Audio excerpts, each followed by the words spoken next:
আল্লাহ রে কোন দুনিয়ায় পাঠাইলা আমারে, ও আল্লাহ রে আল্লাহ রে কোন দুনিয়ায় পাঠাইলা আমারে।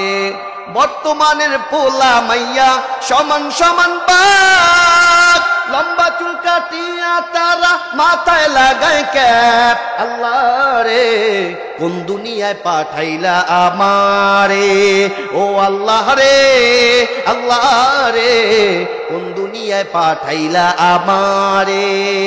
কথা কয় না?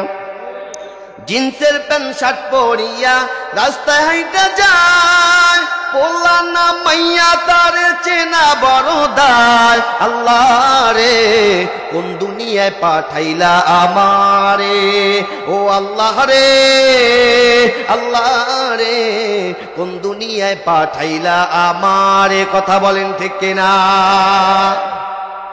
ওই দিনকে গাড়িতে গেছিলাম, আমার ড্রাইভার ডাক দিয়ে বলে, হুজুর ঠান্ডা পড়াই ভালো। আমি কইলাম কেন ঠান্ডা পড়া ভালো কেন? আমি তো শীতের ভিতরে প্রত্যেক দিন প্রোগ্রাম থাকে, আর শীতের ভিতরে শীত যায় আমার উপরে দেয়া, তা ঠান্ডা পড়া ভালো কা? হুজুর এরপরও ভালো। আমি কইলাম কেমনে ব্যাখ্যা দাও?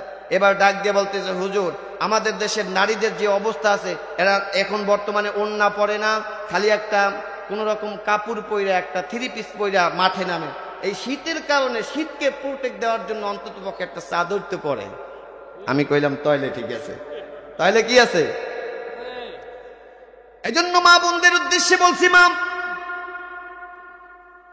নামাজ পড়া যেইভাবে ফরজ, রোজা রাখা যেইভাবে ফরজ, পর্দা করা ও নারীদের